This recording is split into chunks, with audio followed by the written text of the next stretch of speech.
زینب فرماتی ہیں کہ اس وقت بھائی جان کی عمر 56 سال 5 ماہ 5 دن تھی، تو اس وقت تک امام عالی مقام کے سر اور داڑھی مبارکہ کا ایک بال بھی سفید نہیں ہوا تھا۔ لیکن جب اپنے پیارے لخت جگر علی اکبر کو آپ نے دیکھا کہ میدان کارزار میں شہید ہو رہا ہے، اور جب ان کے منہ سے یہ آواز نکلی کہ ابا جان ادرکنی یا ابتا ادرکنی، تو آپ فرماتے ہیں اتنے غم و اندوہ میں ہو گئے کہ وہاں سے اپنے خیمے سے میدان کارزار میں جا کر اپنے پیارے لخت جگر کی لاش مبارکہ کو اپنے خیمے تک اٹھا کر لانے کی اتنی سی مدت میں آپ کے سر اور داڑھی مبارکہ کے سارے بال سفید ہو گئے۔ تو حضرات گرامی، امام عالی مقام کے اسی طرح بھتیجے حضرت قاسم بن حسن رضی اللہ تعالیٰ عنہ جاتے ہیں میدان کارزار میں، تو فرمایا جاتا ہے کہ جب آپ میدان کارزار میں گئے تو اتنے شجیع اور اتنے دلیری سے آپ نے جہاد فرمایا کہ جس طرف بھی آپ جاتے تو اس طرف سارے کے سارے یزیدی بھیڑ بکریوں کی طرف دوڑنے لگتے اور پیٹ پھیر کر بھاگنے لگتے۔ غرض کے ایک وقت ایسا آیا کہ آپ کو بھی بے انتہا زخم لگے، بے انتہا تلوار اور نیزوں کی آپ پر ماریں لگیں، اس کے بعد آپ بھی شہید ہو گئے۔ امام عالی مقام آپ کے لاش مبارکہ کو بھی اٹھا کر لاتے ہیں۔ اب عصر سے پہلے کا وقت ہے، ظہر کی نماز کے بعد کا۔ امام عالی مقام اپنے پیارے چھوٹے صاحبزادے حضرت علی اصغر کو گود میں لے کر اپنے خیمے کے باہر بیٹھے ہوئے ہیں کہ ایک یزیدی نے تیر چلایا، جس کی وجہ سے وہ تیر حضرت علی اصغر کے گلے میں لگتا ہوا امام عالی مقام کے ہاتھ میں جا لگا۔ فرماتے ہیں علی اصغر جو امام عالی مقام کے چھوٹے فرزند تھے، وہ کربلا ہی کی زمین میں پیدا ہوئے تھے، وہیں پر آپ پیدا ہوئے، اور امام عالی مقام کے پاس آپ کے کانوں میں اذان دینے کے لیے لایا گیا تھا۔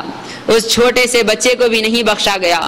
آپ کے پیارے علی اصغر کے اوپر بھی تیریں چلائی گئیں، اور امام عالی مقام اس وقت بھی صبر کرتے رہے۔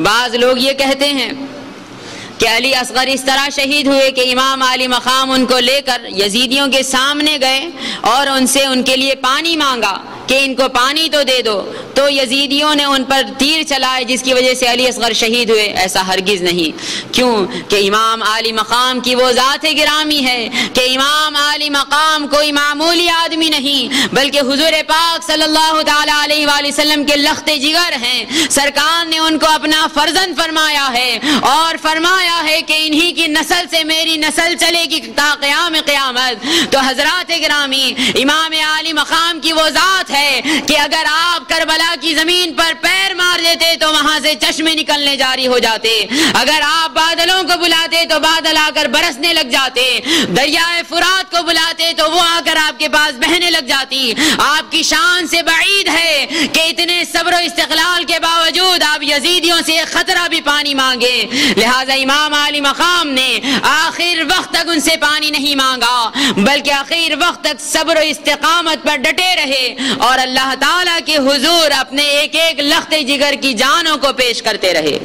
تو حضرات گرامی، جب اخیر وقت آیا، امام عالی مقام اپنے خیمے میں تشریف لائے، اپنی زرہ پہنی، اپنی تلوار لی اور سب کو نصیحتیں فرمائیں، کچھ وصیتیں دیں، تو حضرت امام زین العابدین اٹھ کھڑے ہوئے، کہنے لگے ابا جان مجھ پر ایسا ظلم نہ کیجئے، میرے ہوتے ہوئے آپ جنگ میں نہ جائیے۔ اس وقت امام زین العابدین کی عمر 11 سال تھی۔ امام عالی مقام نے فرمایا کہ نہیں بیٹے، ایک تو تمہاری طبیعت خراب ہے اور تم ہی اب ان تمام عورتوں کے نگہبان ہو، اور تم ہی سے اب میری نسل آگے چلے گی، ان سب کی تم ہی نگہداشت کرنا اور نگرانی کرنا۔ یہ کہہ کر فرماتے ہیں اب دل سوز واقعہ پیش آتا ہے۔ امام عالی مقام اپنے گھوڑے پر تشریف فرما ہوتے ہیں اور گھوڑے کو ایڑ لگاتے ہیں، لیکن گھوڑا چلتا نہیں۔ امام عالی مقام بے انتہا کوشش فرماتے ہیں کہ گھوڑا آگے چلے، لیکن گھوڑا آگے نہیں چلتا۔ گھوڑا بار بار نیچے دیکھ رہا ہے اور رک رہا ہے، اپنا ایک قدم بھی آگے نہیں بڑھاتا۔ امام عالی مقام گھوڑے سے نیچے اترتے ہیں اور کیا دیکھتے ہیں کہ پیاری چھوٹی بیٹی سکینہ، جن کو سکینہ بھی کہا جاتا ہے، گھوڑے کے قدموں سے لپٹی ہوئی ہیں، گھوڑے کے قدموں سے لپٹ کر کہہ رہی ہے کہ اے گھوڑے میرے بابا جان کو میدان میں نہ لے جانا، اے گھوڑے خبردار میرے بابا جان کو میدان میں نہ لے جانا، اس میدان میں جو بھی گیا نہیں آتا، جو بھی جاتا ہے وہ شہید ہی ہو جاتا ہے۔ اے گھوڑے میرے پیارے بابا جان کو نہ لے جانا، میرے وہ پیارے بابا جان اگر چلے جائیں تو پھر میں کس کے سینے پر سر رکھ کر سوں گی؟ کون مجھے پیار کرے گا؟ کون مجھے چاہے گا؟ جب پیارے امام حسین پیاری بیٹی کو دیکھتے ہیں تو فوراً گود میں اٹھا لیتے ہیں، فرماتے ہیں بی بی زینب سے کہ اے زینب ان کو لو، ان کو سنبھالو۔ یہ کہہ کر آپ گھوڑے پر تشریف فرما ہوتے ہیں اور میدان کارزار میں تشریف لے جاتے ہیں۔ تو حضرات گرامی بہت دیر تک وہاں پر آپ سب سے جہاد فرماتے ہیں۔ بے انتہا یزیدیوں کو جہنم رسید فرمانے کے بعد ایک وقت آتا ہے کہ آپ کے صرف چہرے مبارکہ پر 92 تیر کے اور تلوار کے نشانات پیوست ہو جاتے ہیں، صرف چہرے مبارکہ پر، اور سارے جسم پر فرمایا جاتا ہے کہ 33 تلوار کے نشان اور زخم اور 34 نیزے کے زخم آپ کے جسم مبارکہ پر لگے۔ غرض کہ جب یہ کیفیت ہوئی، عصر کا وقت قریب آیا تو ایک لعین نے جس کا نام شمر بن جوشن تھا، اس نے آپ پر وار کیا تو آپ گھوڑے سے نیچے تشریف لائے۔ تو اب حضرات گرامی ان ظالموں کا حال دیکھیے، اس شمر بن جوشن نے نیچے اتر کر آپ کے گلے مبارکہ پر تلوار پھیری اور آپ کو شہید فرما دیا۔